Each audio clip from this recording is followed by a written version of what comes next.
everybody, and welcome to America's National Park of Speeds, the Ford Mustang Challenge for the IMSA Sports Car Weekend, brought to you by Ford Performance, built Ford proud. I'm John Heindel, and joining me is Shea Adam. What a fabulous weekend. We have 27 cars on the entry list. I think we're probably going to have 26, possibly 25 coming out. Greg Bennett had a problem in free practice too, and that, I'm afraid, looks a little bit too severe to get that car back up and running. Still waiting to see if the Jack Lewis Enterprise number 73 car gets back to the grid. Elkhart Lake, Wisconsin. They've been racing here since 1955. Just over 4 miles with 14 corners. There's a wee bit of everything here. Fast uphill start-finish line into an insanely quick first corner. Downhill to turn 3, downhill to turn 5. Tricky braking area there. Then into the carousel, through the kink, and then the braking area at Canada corner. From there, it's pretty much uphill all the way. These cars have not been here before. It has been relatively recently repaved. As I said, Shea Adam is with me. We'll bring her in a moment. Let's have a quick look at the grid, the Ford Performance grid.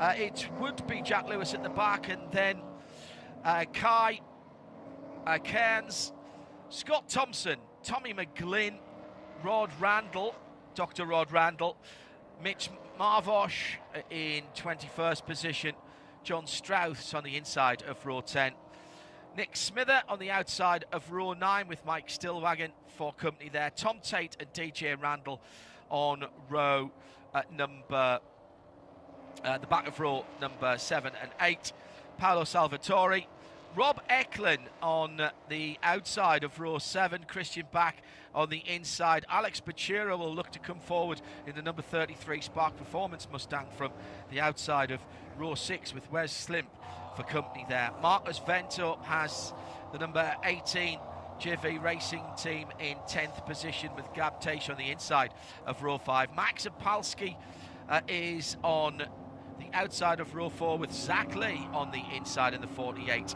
Front 3 rows, Reid Sweeney for Robert Noaker Racing. Should mention Zach Lee, by the way, is the best of the Legends drivers as well. So Reid Sweeney and Brandon Godovich on the 3rd row. Brandon looking to keep the championship run going here. Tyler Maxim, Robert Noaker on the 2nd row of the grid. And on the front row, for Southern Paley Motorsport, on the outside, the 26 of Sam Paley, and Jeremy Fletcher for McCumbee McAleer Racing is on pole position.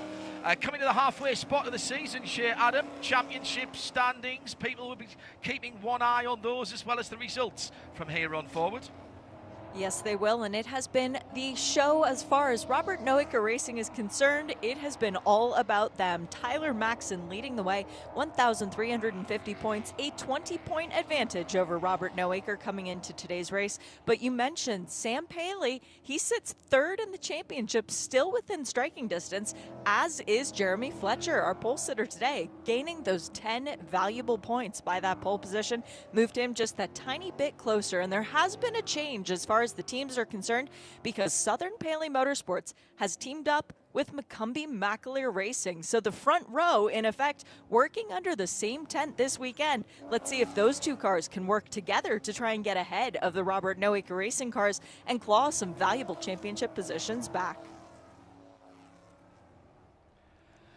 So we have 45 minutes on the clock, and the drivers will be getting into their grid positions and lining up side by side, waiting for the lights to go out on the Ford Mustang Dark Horse street car that is leading them around at the moment. Can't miss the chrome of Zach Lee for the pole in the Legends. That looks decent. The safety car lights are out. First time of asking for competitive running at Road America, just over 4 miles, 14 corners. That's the challenge. It's fast, and these cars love fast flowing circuits. Green flag in hand at the start line, green flag in the air, and we are racing for 45 minutes. The time will only start as they cross the line. It was pretty tight with Jeremy Fletcher and Sam Paley going down to the first corner. Fletcher will try and hold the advantage, but he can't do it. As Sam Paley was pushing him. No, I think Fletcher has just managed to hold on as they come down the hill. There was a cut back round through the first corner. Good run by Robert Nowick there in third, and Tyler Maxson, Brandon Kadovich trying to make up room as well in the Precision Performance number 46 car as they head down towards turn 5 for the first time. And it is Sam Paley who got that cut back. I thought it was in the white and black car. Right in behind him, the pole sitter in the blue and white car is Jeremy Fletcher down to turn 5. Everyone has survived so far. Zachary Lee down the inside of Reed Sweeney there, I think, as he was trying to come through the field. You really can't miss that silver car, the silver bullet. So a tidy start by everybody concerned so far, Shea Adam, but a swap over at the front of the field between Jeremy Fletcher now in second from pole and Sam Paley from the outside of the front row to lead the race. Jeremy Fletcher just running a little bit wide through turn 1 and unable to pull the car back and keep the momentum up. That allowed Sam Paley to sneak through by the time they got to turn 3, and we did have a different leader by the time we were in turn 5. So Sam Paley doing exactly what he had planned on, which was getting to the lead and trying to run away. For Zachary Lee, our championship leader in the Dark Horse Legends category, those are the cars with the blue number panels and mirrors, by the way. All these cars are exactly the same. It's only the drivers that make the difference, and the drivers' age determining which class they in. But the bright silver car of Zachary Lee from MMR was holding off Marcos Ventos, a car from the Dark Horse category, in that moment going through turn 5. So really good driving by our championship leader. He's got Nick Smither chasing him in the championship, but with nearly a 200-point gap, Zachary Lee can afford to be a little bit safe today. Coyote V8 engine sounding wonderful through the trees in that flat out blast down towards Canada Corner, now climbing up the significant rise from the final 14th corner and across the brow of the hill. Sam Paley is scored as the leader with around about a third of a second lead to Jeremy Fletcher in second. It is Robert Nowick in third in the other white and blue car, but that's got a little more of a metallic fleck to the blue and an extra stripe on the side if you're watching. Tyler the Tiger Maxson in the orange and black car. I do like the black hood. That is very, very Mustang of old. Then a little gap back to the 31, the darker car of Reed Sweeney, and already in the pit lane, the green metallic of Scott Thomas for LAP Motorsports. So he's had a problem on the first lap. By the way, Jack Lewis didn't start. That settles that question. So Greg Bennett, we knew about, having had that incident in free practice too. And he turned his Mustang into a Ford Fiesta in terms of length. That car will be repaired by the team. Down towards turn number 8, and the top 5, Shea Adam, have come back together. Meantime, in the pit lane, looks like it was a left front tyre issue for Scott Thompson. Yes, it is, and they are doing a very good job of changing it. It's one of those things you have to learn a new car, and for this team, which is very experienced in the IMSA paddock, trying to get the jack out and run across to the far side of the car to change the tire with the 5 studs on the lug nuts on the front left of the car. It's a learning experience, but Scott will get back out there, and this weekend is all about learning for him, as the front of the field is learning how to race together once again. Jeremy leaving the pit lane, but back on track. Sam Paley has his hands full of Jeremy Fletcher. Yeah, Scott Thompson, because of the length of this track. Oh, as someone's gone off at the king, it is the number 8 car, the bright car, Tom Tate for MDK Motorsports. He's ripped up the left front. He's in the Legends class. This could bring out a full course yellow. I'm not sure he'll get that car back. He's at Canada Corner, but the whole left front suspension has gone, and we have got full course yellow. And I was just about to say, Scott Thompson got out before the leaders came round, so he will not have lost the lead lap. The whole front suspension has been ripped asunder from the rest of the car. I suspect he went off. Yes, he did. He'd had contact with the wall just after the kink. He was trying to bring it back on, but the slap on the side of the wall had obviously broken something, and then bouncing across the grass. Gotta say, Tom did a pretty stout job, outstanding job, not to go back in front of the rest of the field and bring the car to a halt under control just after Canada Corner. But that car needs picking up. It's the multicoloured car, the number 8 of Tom Tate then, our first major casualty, and the MDK Motorsports car bereft of a left front suspension assembly, wheel and Michelin tyre. The brakes are all on there as well. My goodness me.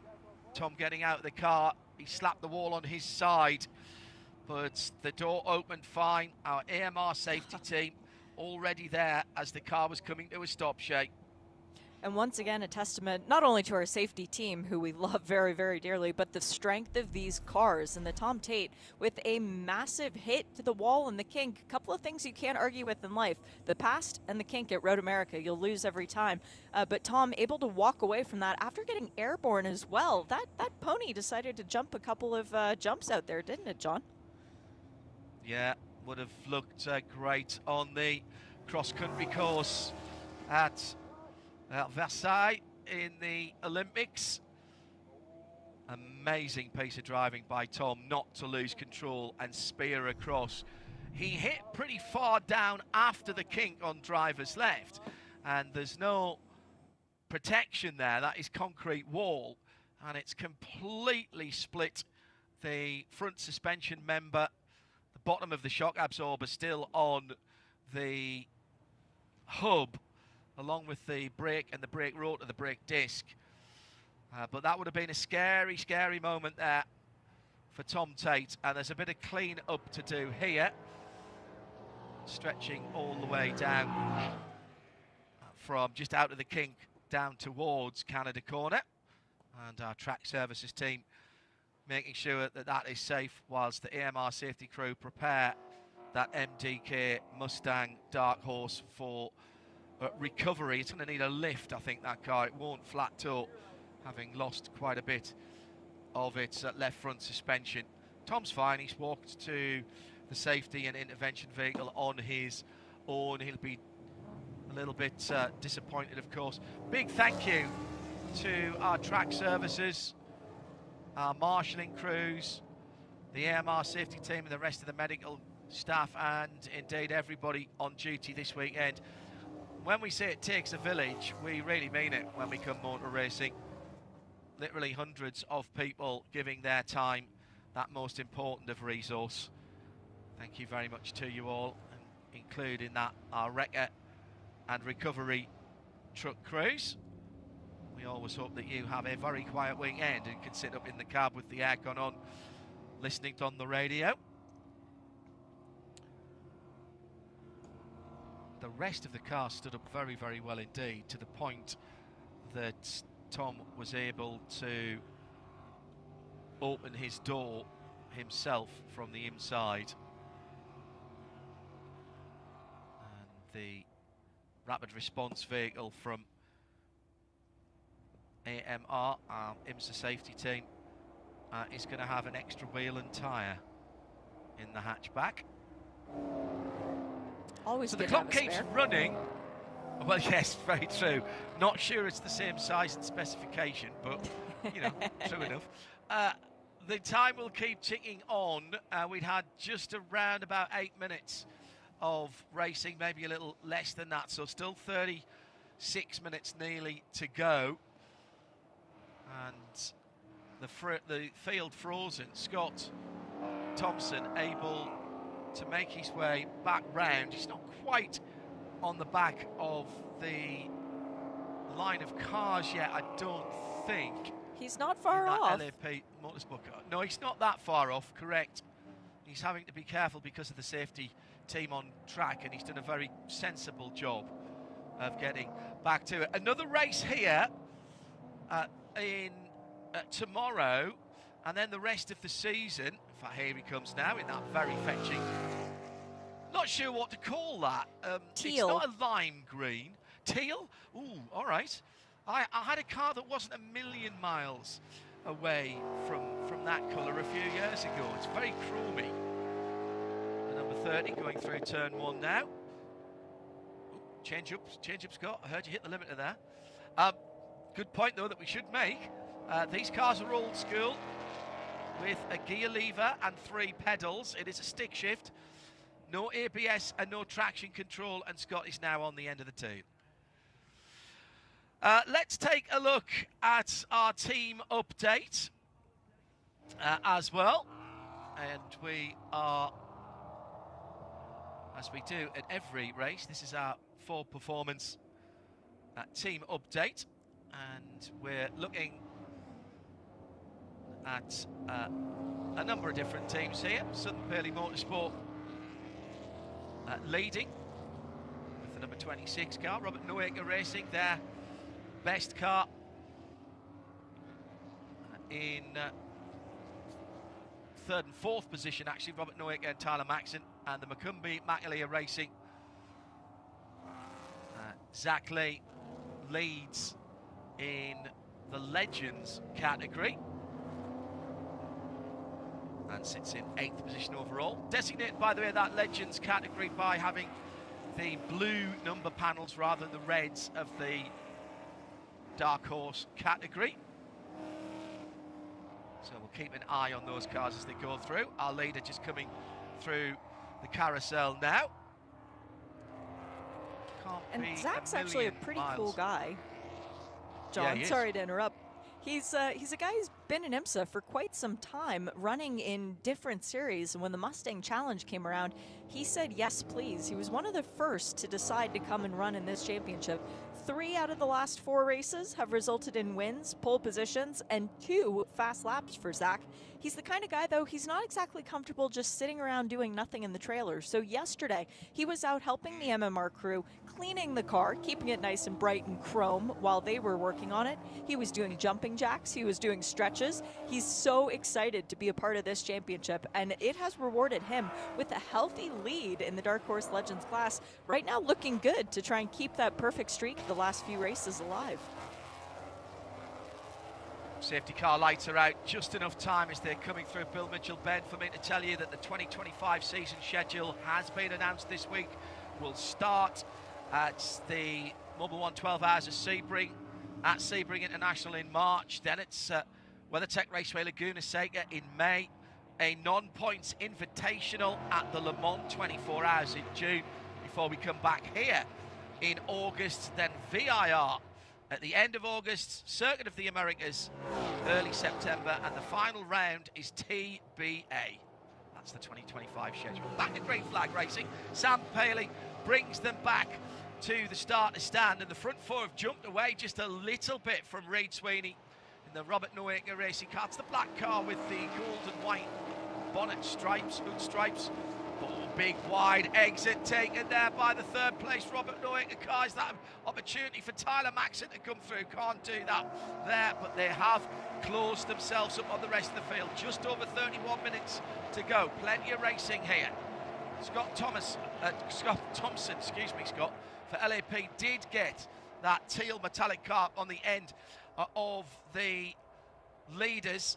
And now, was that a deliberate move then from Robert Noaker there? He seemed to give the position to Tyler Maxson. Maybe he knew he'd gone too wide at turn 1 and didn't want a penalty there because he was all 4 Michelin tyres over the line.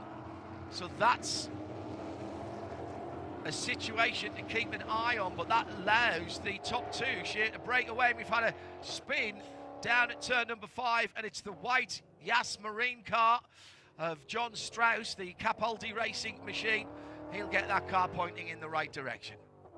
Yeah, no harm, no foul there for the 14 as John Strauss does manage to recover and get going once again. Not sure if it was a deliberate move from Noaker. It would be very heads up, and he is a heads up driver, to give the position back before race control could make a verdict. It was John Strauss just spinning all on his own. The 66 was fairly close behind him, but Cal Kearns, I think, innocent party there, just sort of a spectator to that moment. Really glad to see no contact between those two cars, but there was very nearly contact between the two Robert Noaker racing cars, as when Tyler got through, Robert was still hot on his heels, and those two cars still tethered together, allowing the Southern Paley Motorsport car leading the race and the McCumbee McAleer car in second to get just that tiny little bit of an air gap between them and the rest of the field. Sam Paley then just holding a slender lead at the moment. The red, white and black car going through turn 14 is Brandon Godovic, Precision Performance. He'll be wanting to move forward and pick up some more precious points in the championship chase. Fastest lap of the race for the leader, Sam Paley. That's impressive because he has not got anybody to draft with, and I'm not sure Jeremy Fletcher in second is quite close enough to be giving him a push down the straight. Tyler Maxson has broken away in third in the black and orange car and is making a bid to close that gap and get back across to the leaders at turn 3. For the RNR fans at home, it is currently Hobbs leading Calvin, leading Susie, as the car nicknames have been given out, with Tyler the Tiger ahead of Robert Noaker and then Reed Sweeney in 5th place. But Brandon Godovic back in 6th for PPM was super fast in both of the practice sessions. Brandon, trying to race his way back into contention, is having to look in his mirror because Max Zapalski in that number 2 machine is all over him. This is turning into a really good battle for all of the top 7. I remember our Legends leader in 8th position, Zachary Lee, in that chrome silver number 48. His nearest rival is a couple of cars behind Alex Matura in the 33 Spark Performance car, but splitting them is Marcus Ventor. Marcus Ventor in the JV car. So he's got cover, Zach has got cover at the moment, and he'll be looking, look, he wants to get his points for the Legends, no doubt, but being inside the top 10 and potentially moving forward, impressive as well. Reed Sweeney goes a little bit wide coming out of the carousel. That's going to cost him some real estate. Is there an opportunity for Godovic to close in? There was just a little bit. Godovic has got Max Zapalski in the green, mostly green car, sitting right in behind him. Top 5, top 4 rather, a little bit of a gap, and then 5, 6 and 7 together through Canada Corner. Fletcher is keeping Paley honest, though, not allowing the leader to check out by any way, shape, or form. With Sam Paley now, with this sort of technical alliance going on with MMR, it means that the two cars don't have to battle each other quite as closely, and Paley is much closer to the championship leaders by the tune of about 140 points, well, with the fast lap, 150 points closer than Jeremy Fletcher. So between those two cars, 0 team orders, but they both understand the bigger picture. The bigger goal at the end of the day is to try and claw back any points they can against the Robert Noaker racing duo. It's a good point you make there, Shea, Adam, because there is that 10-point award for the fastest lap, and it has not been. This is a brand new championship to IMSA-sanctioned this year, first year of the championship in its entirety, but we've seen some of these manufacturer championships literally go down to a single position or a fastest lap award by the time we get to the end of the season, and it would not be beyond the bounds of possibility for that to be the case here. Get a good run in the second half of the season, get that momentum, the big more, get it going, and things can change quickly. Pressure does a lot of things to highly experienced athletes, be they racing drivers, trampolinists, gymnasts. We've seen it all happen already in the first week of the Olympics. Once your head goes, strange things happen. Decent battle going on a little bit further down the field. Right in there, the number 33 of Alex Matura in behind Marcus Vento. Now, they're not in the same class, so the yellow and black car, the number 16, at the moment is the cork in the bottle just a little bit. Bashura can see his class leader just up the road, but what he can't do is get by at the moment. I think that's actually Gabe Tesh who's just gotten around Alex Bashura, because now it's Tesh and Ventos. Yeah, and Gabe is a very impressive young man running for MDK Motorsport. It's his first year racing anything with the roof over his head, and he has been learning super quickly, as there was an off-track moment there for the number 19 a couple minutes ago. That's Mike Stillwagon with that beautiful new livery, and there has been a big off, John. It is Rob Eklund in the number 9. That will be a full course caution. And that again is at turn 12, I think, heading down towards Canada corner. It probably started before that. And I think there's another car in there as well, Shay. Now, yep, Rob I think Eklund, it's Rod Randall. Yeah, DJ Randall and Rob Eklund, the core motorsports cars. Yeah, Christian Bach's gone through, so that was the other core car. And they have come together pretty stoutly. And again, it's left-hand side damage to the Stoner car care. Number 9, the invisible glass-sponsored machine of Rob Eklund.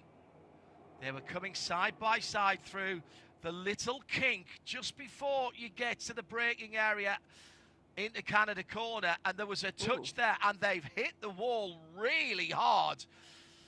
Hard enough to move our camera there. That was a big hit on the wall. I would suggest there was a fairly, it doesn't have to be a big touch. The front wheels on these cars have camber on them, and that means that the bottom edge of the wheels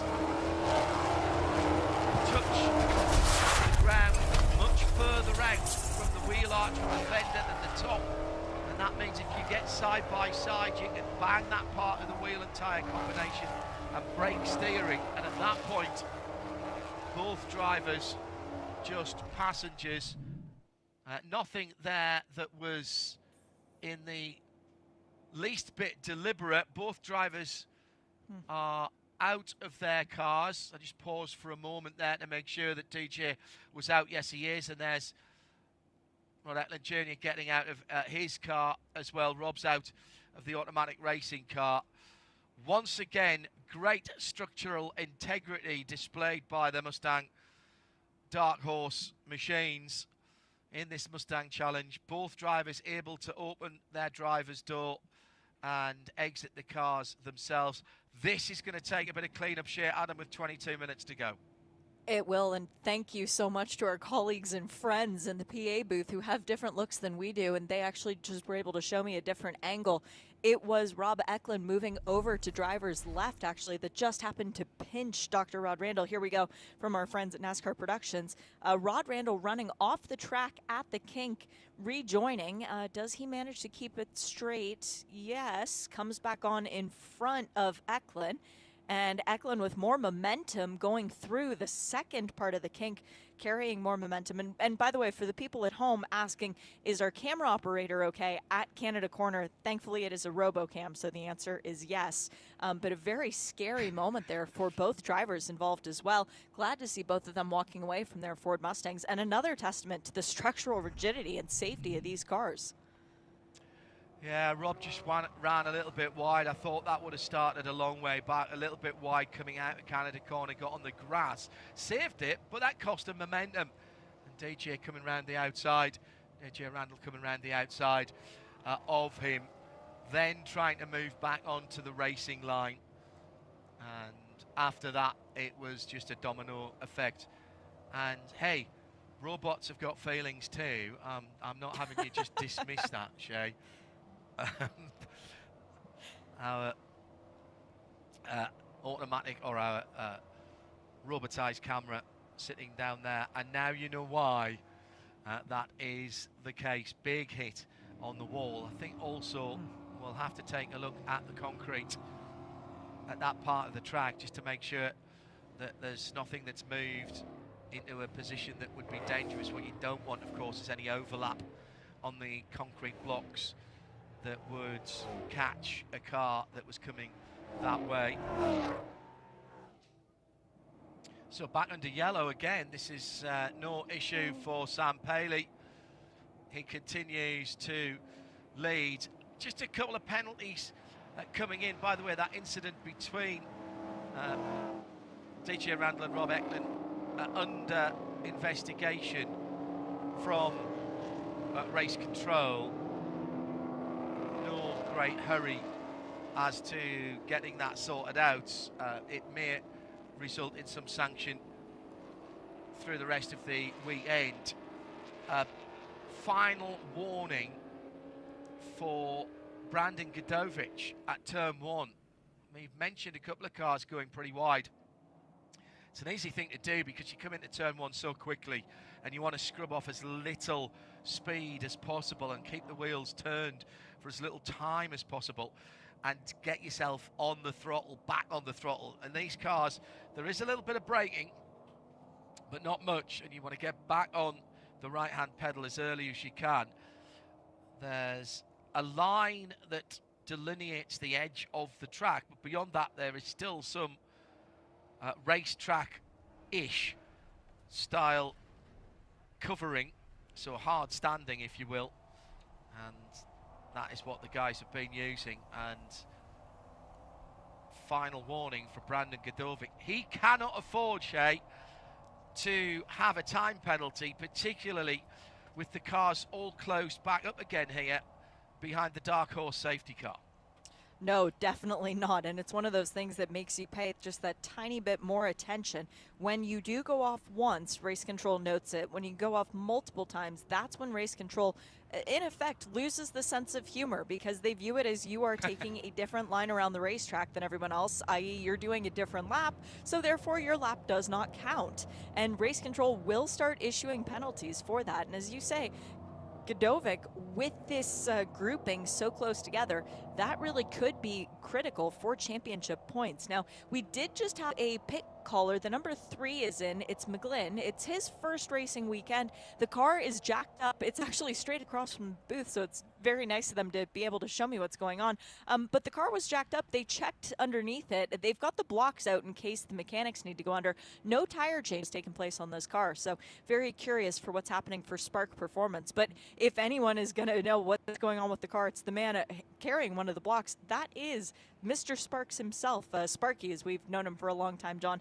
Good man, and glad to see this team, which has been small in a one-car effort for the majority of the season, with Alex Bashura, championship threat. No matter what Alex is running in, finally getting some new people to come and play this weekend. Yeah, Nathan Sparks, former Mazda MX-5 Cup driver, amongst other things, and no mean racer in his own right. Now, the good news is that car, now I've just seen the hand come out the window. I think that Tommy McLean is going to go behind the wall here. You can say better. I think you're right. Your point of view as the clear up continues with the number 94 Core Motorsports Ford Mustang Dark Horse of DJ Randall just being edged onto the flatbed. Well, it's been a bit untidy, not maliciously so, we should say. These cars, we'd be talking about how strong they are. The racing is exceptionally close because the cars are identical, Shay, and in some ways, you know, it does mean that there are very small margins, and Brandon Godovic knows all about that as he's been going through turn 1. Oh, yeah. Very wide indeed, way off. All 4 Michelin tyres off what is effectively the curb there. The curb is delineated, or shown at least, by the striations and the stripes on the concrete. The darker asphalt beyond that is not racetrack, and that's why he's got the warning. And in effect, track limits are in place because the tracks have built this extra runoff so that when the cars happen to go off, if they are out of control of the driver, they're not going to wind up in gravel, they're not going to be in a perilous situation, and they will be able to continue. It's an emergency situation. It's not something the drivers should plan to use, but race car drivers, give them an inch, they'll take a foot, and that's why race control needs to sit there with all the cameras and police this. Yeah, it's a fair point, well made. Just finishing off on the point I was making, it's very close racing. It's a game of a race series of very small margins whenever you get cars that are so equally prepared. And in some ways, that's what we want to see. It does mean that getting past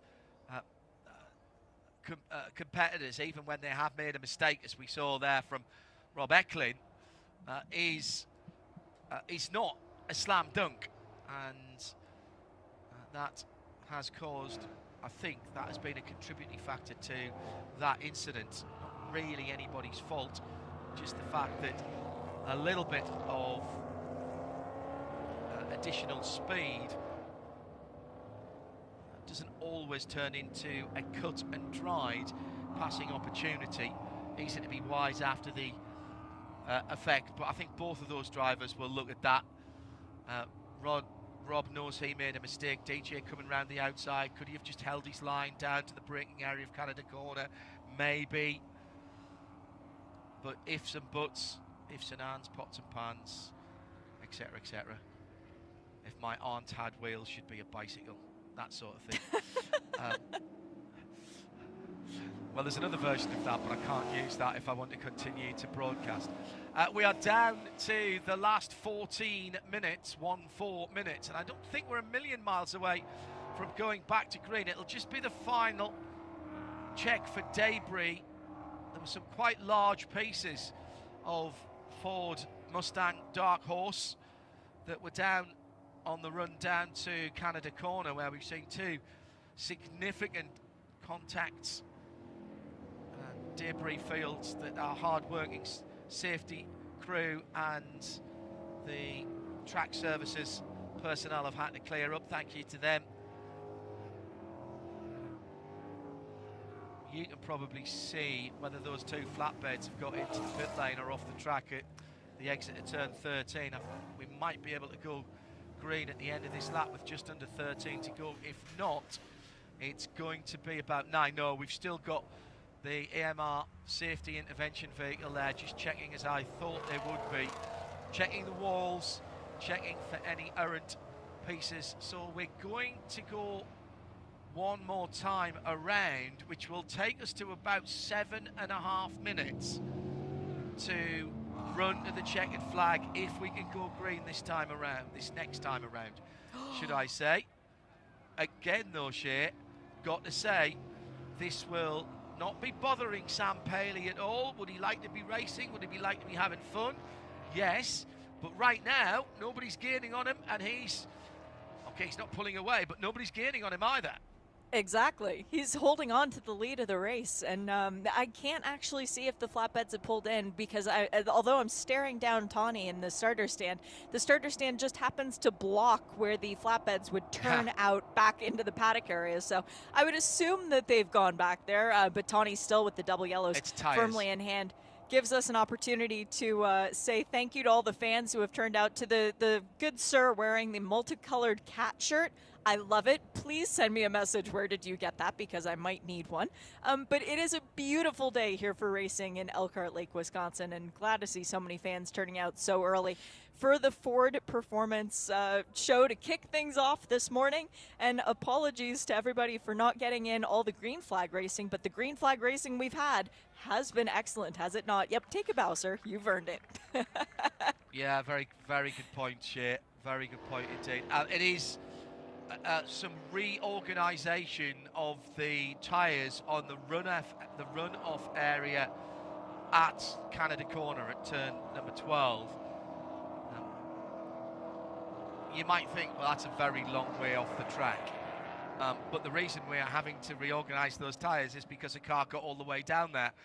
And that is an extremely fast run for these Mustangs. big 500 horsepower cars, V8s, rear wheel drive, no ABS, no traction control, stick shift, 3 pedals. One might say proper race car. Certainly a bit of an old school race car, and I say that without any criticism at all. It's right up my street. Heeling and towing down change.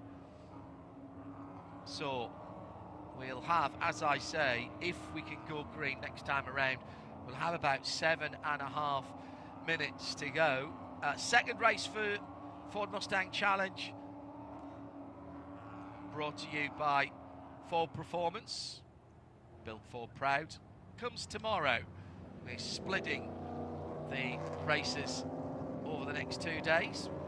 Big Super Saturday, which will include some more free practice for the WeatherTech Sports Car Championship, plus live coverage of their qualifying. And then, of course, we've also got the Michelin Pilot Challenge, which will see another version of a Ford Mustang racing. They're out in force this weekend with the Dark Horse Mustang Challenge cars, the GT4 and the GT3, all in action for the Blue Oval.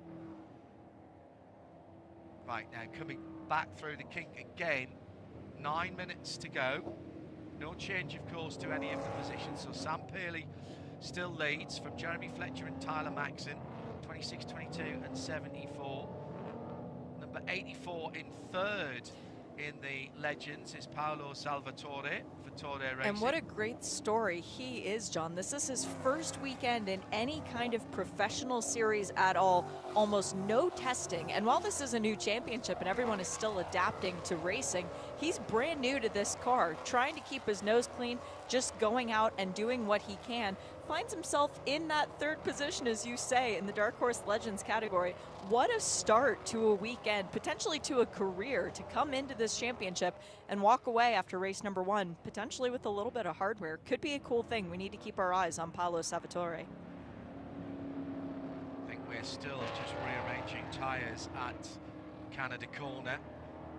So there'll be at least one more lap of yellow, which is going to take us down to around about 4 minutes to go, which would give us 2 green flag laps, possibly 3. It would all depend on how quickly they got up to speed. And the opportunity for those sitting behind Sam Paley is lessening moment by moment. It is a long lap here, it's 4 miles. I notice Sam's been moving around trying to keep some heat in the Michelin tyres. The track temperature is 86 Fahrenheit. That's 30 Celsius on the nose. In the air, 79 is 26 Celsius. So he'll just want to make sure his tyres are clean and ready to go, so that if he does have to jump away next time around, that he's still got the grip underneath him. Maybe not necessarily for turn 1, but down at the bottom of the hill at turn 3, and certainly at turn 5, he'll want heat in those front tyres. Back on the end of the field, John Strauss for Capaldi Racing, who was in the pit lane, having the team and Nathan Sparks look at the left side of his car, the white number 14. He has, sorry, that's the Capaldi Racing car, my apologies. Tommy McGlynn went into the pit for Spark Performance and went behind the wall, and that's why we're not seeing him back out. We've lost the Automatic Racing number 9 of Rob Eklund and DJ Randall for Corn in the 94 in that coming together, which has put us in this current safety car period. Tom Tate had a big off just after the kink in the MDK Motorsports number 8 car. Ripped off the left front wheel on that car. Jack Lewis and Greg Bennett not starting the race. Sure for Jack, we'll have to find that out. But Greg Bennett in the Mariazian Fragrance car had an incident in FP2, free practice 2, which left his car not looking very Mustang-like at the back, shall we say. Coming down to the last 5 minutes see if we can go green next time around. It's going to be a good old-fashioned shootout if we do, and Lights I are do out, see a certain Lights are out. color flag in Tawny's hand. Yep, the lights are out, and Tawny is ready to send them off once again. So by the time we get back around, they still have about a mile to go, a mile and a half maybe, before they get to the start-finish line. Long track, 4.048 miles, 14 turns, and when you walk it, it is all uphill from Canada Corner. Your calves will tell you that. But this circuit, very demanding and wonderful. All the drivers love it, and right now Sam Paley is going, all right, how do I stay ahead of Jeremy Fletcher for the next 8.12? Not too much math this early in the morning. Almost exactly the same length as Spa-Francorchamps, and very much in a similar vein. Perhaps not quite the elevation change in dramatic areas of the circuit, but certainly in a parkland setting. Not sure you would confuse the Ardennes for Wisconsin, but at this time of the year, when they're both pretty green, they are lovely places to be. And we are going back green this time around. The field now in the control of Sam Paley. He will decide when to go as he comes to the final corner, and that's where he gasses it up. He's going to give everybody a decent tour here. He didn't want to wait. He had his wheels straight, and he's just put a car and a half length into Jeremy Fletcher. That might be enough. It's Tyler Maxson, the man most likely at the moment, as the second place blue and white car goes to the wall to try and defend into turn one. Maxson takes him close to the wall, then flicks to the outside. Jeremy moved back to cover. I think that was okay. They're all very careful on the exit of turn one. Fletcher defending into turn number 3, then moves back to the racing line. He'll have to be careful. You are not allowed to move in response to the cars behind coming up through the pack. It's the brightly coloured blue and orange car. And is that the 29? I think of Mitch Marvosh trying to make a move through the field. Meantime, at the head of the Legends class, still 2 cars in between. Zach Lee in 8th position in the silver chrome, number 48, and Alex Bachura in the 33, the olive-coloured car. Marcus Vento and Gabe Tesh, the 2 cars in between them. And that will be frustrating beyond compare to Alex Bachura. Nothing he can do, and another incident, and it's Rod Randall. That's the other Randall. Dear me. DJ and Rod have both crashed out in their core motorsports machines. Dr. Rod Randall then with an incident at turn 6, just under the Corvette bridge. The leaders are still racing at the moment. This could be key. Sam Paley knows he's got to hang on. There's another car gone off behind at the King. And that is Marcus Vento for JV Racing, and the full course yellows come out. And that will be it. There will be no more racing. Well, fair play again to race control. They left it green. It's a long track. You can use that to your advantage. It was safe to leave the cars racing. And Sam Paley knew that he was not necessarily racing back to the line, but racing back to the call. His team would have been telling him what was going on. So that will be a white flag and a yellow at the start-finish line. Tony managing to hold 3 flags at once there. That's fairly impressive. Now, let's find out what happened to Rod Randall. Sputtered up coming out of turn 6. Right-hand side on the grass, maybe even beyond the curb. And I don't think there was a touch. Oh, big mistake going into the kink as well.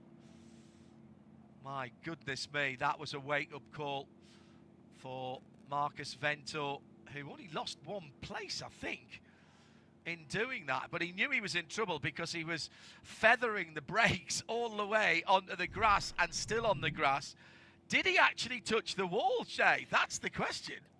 That is the multi-million-dollar question at this point, and to be honest, I think Marcus Ventos needs to go buy a lottery ticket now because he got away with that one. Now, if we do see the checkered flag in the order that we are running right now, and we're not going to award any wins until the checkered flag is flown, this is the first non-Robert Noaker Racing win of this championship, and it goes the way of Southern Paley Motorsport, a brand new team. But remember, with that new alliance with McCumbee McAleer Racing, it's effectively a 1-2 for MMR today. Very impressive stuff. And again, we wait until they cross the line. I'm doing the math now. The championship battle is looking pretty interesting after this one, John. Yeah, Brandon Godovic sitting down in 6th position. The Noaker trio in 3rd, 4th and 5th. Was there a slight brush on the wall? Oh, he was close to the tyres. He might have just clipped the left-hand door mirror. He's been lucky. Marcus Vento there, as Shay says, needs to buy himself a lottery ticket for the weekend. Well, not as much racing as we would have hoped. Sam Paley taking the opportunity early on in lap 1 to get alongside the pole-sitting car of Jeremy Fletcher and then make the pass stick by the time they were in turn 5 for the first time. Well inside the top 10 for our Legends winner, Zach Lee, with Alex Bashura finishing in 2nd and Paolo Salvatore in 3rd.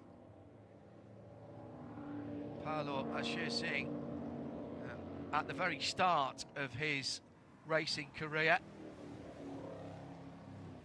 So Sam Paley for Southern Paley Motorsports MMR will take the points for the victory and that extra 10 points for the fastest lap.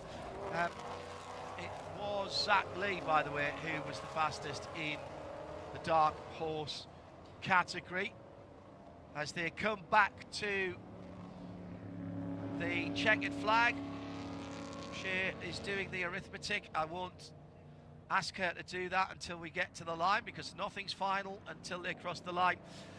Nice stuff by Jeremy Fletcher, who is dropping away. This is a big win for Sam Paley and for Southern Paley Motorsports, and the picture is only going to have that dark coloured number 26 car, the black and white machine, in it across the line.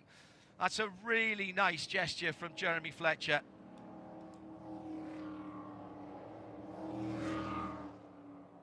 Across the line they go. We'll confirm the results then for race 1 of 2, the Ford Mustang Challenge here at Road America. Second race tomorrow. Sam Paley on the top step of the podium from Jeremy Fletcher in 2nd and Tyler Maxon in 3rd. The first non-Robert Noaker result winner of the season. Robert Noaker himself in 4th, from Reed Sweeney in 5th. That was the RNR cars.